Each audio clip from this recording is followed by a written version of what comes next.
What is going on YouTube? Current Spaces, aka Brandon here, back with yet another video. I have been so stoked to create another video for you guys. I've just been so busy. We were traveling through Alaska on a cruise. That was the most unbelievable time of my life. Once we got back from that cruise, both my kids got smoked with the cold, and you know what happens when the kids get hit with the cold. Takes you out, takes your wife out, takes your neighbors out, takes the teachers out. My kids aren't even in school yet, but that is what happens when your kids lick airplane seats and touch strangers' toes and do nitty gritty disgusting things that children do. It's inevitable. That's what kids do. They're gross little creatures that live among us and infect all of us and get us sick too. I love my kids more than anything in the world, but I hate being sick. And I feel like since we've had kids, you're like sick almost once a month. Anyways, let's get over that. The point of today's video is to take you guys through my workflow, kind of what that looks like, how I edit my photos, what I do when I'm done editing my photos, up until the point where I am happy enough and feel content with sharing them to all of you guys on the gram.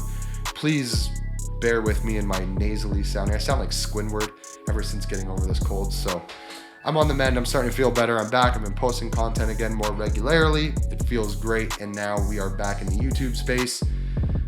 I feel like every single month I have to come on here and create an apology video for not posting in so long, but we're not gonna do that today. I'm not sorry for it. I've been busy. I've been sick. Kids are sick. Everybody's good. We're back now. Let's just kind of dive right in. I wanted to take you guys through editing a photo. Now this is a pretty special and pretty important photo to me. The other day, I went over to hang out with my buddy Pete. I'm sure you guys have heard of him, Peter McKinnon, pretty big deal. I went to hang out with him the other day. We were at his studio. We were shooting some content around a blade being sharpened. I'll just kind of leave it at that. Maybe some more information will come out from his side one day, maybe some more from mine. And I was lucky enough to have been gifted this super badass Clocks and Colors / Pete's Pirate Life pendant chain necklace from Pete himself. And obviously the second I got home, I was eager to throw that out and snap some photos of it.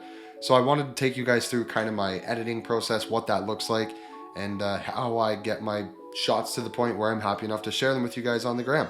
So without further ado, let's just dive right in. So these are the photos here. I'm sure you guys saw me. I posted one the other day on Instagram. I think it was this one over here. Yes, clearly, because these are the only two edited ones. So there was a couple other photos that I was tossing and turning between which ones I wanted to share. So I figured what better excuse than to edit one of those now. So this is one of the photos that I wanted to start by editing. First thing I go to is the crop ratio and set it at 4:5 because I know this is going to be posted on the gram and we want to make sure that we've got the right ratio to do so. Enter in, done. Now, the first couple things I'm noticing when I look at this photo, it is nice and sharp in the spot that I wanted it to be sharp, but it does have this yellow kind of tinted haze to it. Maybe I had the lighting wrong because it does not look like this in person.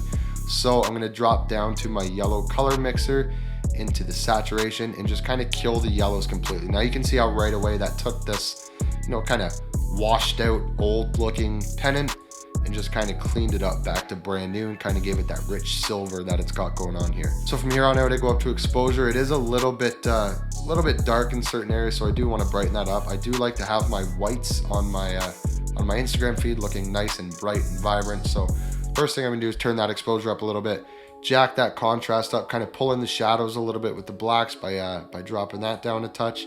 I always tend to kill the whites kind of just a little bit lower in most of my photos, and the highlights as well. I feel like if we leave the highlights up too high, you kind of start to lose your edges and it kind of flattens out your jewelry when you really want to kind of pull that down to put focus on the edges here and make them nice and sharp and clear. So I bring the highlights down and then I jump straight down to my clarity tool here. This is one of the most popular tools for me, at least.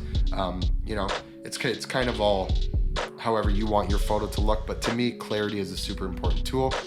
Jack this up a little bit and you can see how it just kind of pulls out these shadows, really sharpens up those edges, and again, just makes the photo a little bit more clear. Depending on the photo, the dehaze tool, I'll either bring it down or up a little bit. In this case, maybe we'll go up just a little bit because it does start to really darken your darks, and I don't want this background dark area here to kind of dominate the photo. Again, the point of this photo is the pennant, so we want to make sure that we are putting the focus 100% on the pennant.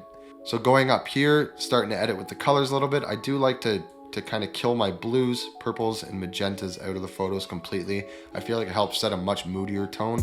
And again, sometimes this light, when you get real up and close, when you've got your magenta turned up too high, you do start to get these little burned out areas here. I don't know what we would call this, but I don't like the way it looks. So I kill my magentas and I don't have to worry about that. Now you can see there is still some green washout areas here, so I will kill the greens as well. Go back, and this is how we're starting to look now. If you click the backslash on your keyboard, you'll be able to see the before and after. So without any heavy edits, we've already kind of got a photo that, to me, I would almost be comfortable with posting just here. So I do want to come into the highlights here in my color grading. I'm going to turn this up just a bit. Maybe put this right around here, and then crank the blending up. See how it just gave us a very subtle, soft, almost like a green hazy glow in my white area here. I do really like the way that looks. From here on out, maybe I'll go into the linear gradient. I'm gonna put a little darkness over here. I don't normally use the vignetting because I like to do that myself. You can see there's some nice rich textures in the whites here. So I will go in and just kind of put a little vignette on that, see how that looks. Then maybe throw another one at the bottom down here like so. Yeah, kind of muddy that up a little bit down there. So to me, this looks pretty good. This is almost something I would post right off the hop. Another place I like to play with is the grain. I feel like you can take kind of like a super clean photo like this and really grunge it up and make it feel a little bit grittier, a little more natural. Anytime I am editing a photo, I like to make sure that my edits of the photo do suit the story I'm trying to tell in the photo. So obviously we've got a skull here, so this is not to be, you know, clean and really, you know, premium feeling or something like that. I want it to feel really gritty and grungy and kind of beat that skull up and kind of just make the whole story be told through the edit. So I feel like adding a bit of grain will do that. Right away, it kind of mucks it up, makes it feel a little treasury and piratey like that, you know what I mean? So my grain, I usually go anywhere in between 30 and 40. I feel like over that, it's a bit overkill. So try to stick within the 30 or 40 range. Again, depends on your photo. You can crank that up or keep it off if you want. Size, I like to go normally around 50, and the roughness usually for me sits at about 60. So this is what my grain looks like here. If you go back, I feel like it really kind of adds that grunge and texture and depth to the photo. So that's definitely something that will be making an appearance in this photo. I think it really helped pull that in. Now again, you can still see there almost is like a little bit of an orange wash to the pennant there. So I'm just gonna go ahead and pull that down. Essentially, that's just gonna keep the silver alive in the pennant, and that's that. To me, this photo looks like something I would be comfortable with posting. So from this part here, I usually export out the photo, JPEG large, full size, 100% quality, and I will save that to my desktop, export, and I am done.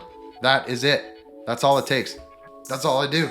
I literally spend about 2 minutes in Lightroom, 2 to 4 minutes, depends on the set, depends on the photo. Sometimes if I've got, you know, darker, grungier photos or a set that I've crafted a bunch of different elements to create, something like that will take me a little bit longer because I got to focus on where the light's reflecting, where the light's coming in from, and then try to combat that. Maybe we'll save that for another video, kind of how I edit a lot more heavily textured, grungy photos like that. But hey, this is the point of this video. Super quick 2-minute video. I just wanted to show you guys how I piece these photos together. From here on out, I will be bringing it into Adobe XD. You can use any program you want. In Adobe XD, I've kind of got my Instagram grid layout. I'll drop this photo in, kind of see how it looks with the other photos, make sure it works. I don't have that file set up yet right now. If I showed you that file, you would probably see about a week ahead of posts. So we don't want to do that. That just ruins the Instagram surprise. Hope you guys liked this video. Hope it worked. If you liked it, drop a like, drop me a follow, subscribe to my channel, do all that good stuff. I will see you guys in the next video. Peace.